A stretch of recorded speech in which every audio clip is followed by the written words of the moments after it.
Les Aircraft Data Charts se composent de deux parties. La première va regrouper des informations générales concernant les performances de l'avion.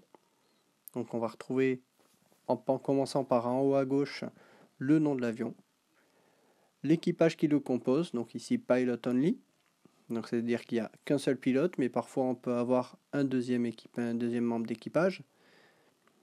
Les Power Charts qui vont nous donner les différents paramètres de puissance que l'on peut régler, donc Afterburner, donc post-combustion, Military, c'est la poussée plein gaz, Normal, donc la poussée standard, Idle, qui est plein réduit, et Speed Brake, qui consiste à sortir les aérofreins et donc pouvoir ralentir plus rapidement.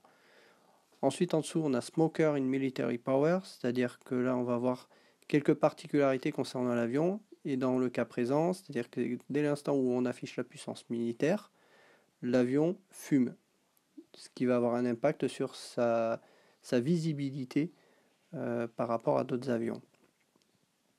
Ensuite, à côté, au centre, on a un plan 3 vues de l'avion et des paramètres concernant la vitesse de croisière, la vitesse de montée. On verra que ça a des impacts sur les capacités d'accélération et de ralentissement.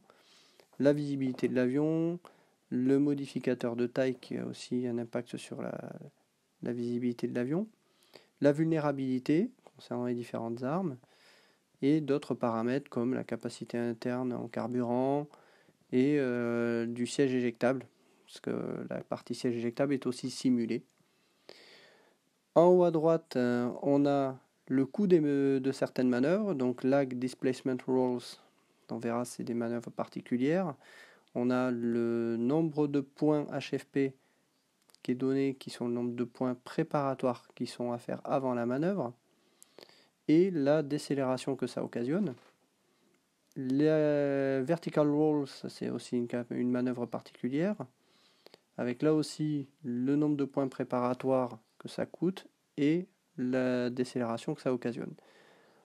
En dessous, les turn drag charts, c'est en fonction du virage qui sera choisi, sera induite une décélération et donc un impact éventuel sur la vitesse. On verra ça aussi plus loin. En dessous, on a les minimum maximum velocity charts qui va nous donner la vitesse minimale et maximale de l'avion en fonction des différentes tranches d'altitude.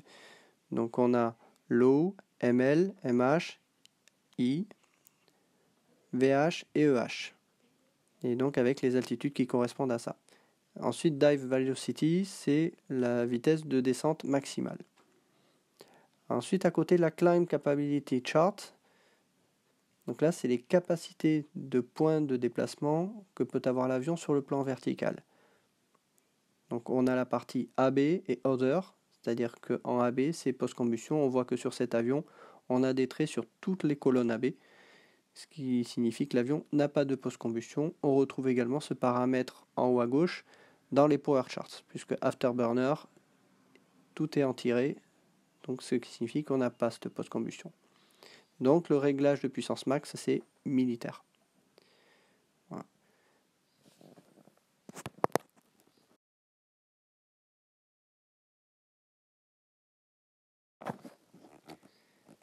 Dans la deuxième partie des Aircraft Data Charts, on trouve des données plus techniques, notamment la capacité radar et contre-mesure de l'avion en haut à gauche. Donc dans le cas présent, l'avion n'est pas équipé de radar. En dessous, gun type, donc le type de canon. Roll to hit, ce sera le score de dés qu'il faudra faire pour pouvoir obtenir un coup au but. Donc 0 nous donne si on est sur la même case que l'avion, 1 lorsqu'on est à une case de l'avion et 2 lorsqu'on est à 2 cases de l'avion. Et donc le score que l'on doit faire en fonction de notre position. La capacité en munitions, puisqu'à chaque fois qu'on va tirer au canon, les munitions vont diminuer. Gun sight mode, c'est l'impact que peut avoir sur la visée le fait d'avoir fait un virage en HT ou en BT. Donc ça a aussi un impact négatif sur la visée. La portée radar ranging, on n'en a pas puisque l'avion n'est pas équipé ici. Air-to-air et air-to-ground rating, c'est la capacité du canon à pouvoir faire des dégâts. Ça, ce sera utilisé pour évaluer les dégâts qu'auront fait le canon ou sur la cible au sol ou sur l'avion. Ensuite, on a des infos concernant le système de bombardement, qui est ici manuel, des notes concernant les différentes versions des avions et certaines particularités qu'ils peuvent avoir.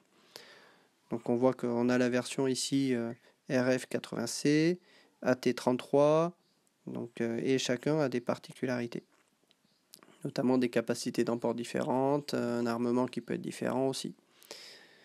Ensuite, au milieu, on a en haut les capacités ECM de contre-mesure. Donc si l'avion est équipé d'un IFF, bon là c'est un avion relativement ancien et donc assez basique. Le type de technologie ensuite en dessous, donc là on n'en a pas. Les Weapon Stations Diagram, donc ce sont les différents points d'import de l'avion. Et on retrouve en dessous ce que l'on peut emporter sur ces différents points d'import. Et notamment les Configuration Point Limits, donc en fonction du nombre de points qu'on aura sous les ailes, et bien ça va être définir si on est dans une configuration clean, CL, 1,5 ou DT. Voilà. Et enfin, tout en bas à droite, les Victory Points, c'est-à-dire qu'en fonction du type d'avion, s'il est abattu ou endommagé, vous avez le nombre de points que ça rapporte à l'adversaire. Inconvénient du jeu Vassal, les Aircraft Data Charts ne sont pas fournis dans les menus du jeu. Il faut pour cela disposer de la version boîte de ce jeu. Par contre, on peut utiliser les Aircraft Data Charts des avions qui sont utilisés dans les règles de jeu du jeu Air Superiority, que l'on trouve justement sur Vassal. Et là, vous avez les charts des avions qui sont disponibles. Donc vous pouvez les prendre comme base de travail pour le jeu Speed of It. Il s'agit du même concepteur de jeu, donc les Aircraft Data Charts pourront parfaitement s'appliquer au jeu de Speed of It. Par contre, on n'aura pas forcément tous les avions qui sont dans Speed of It.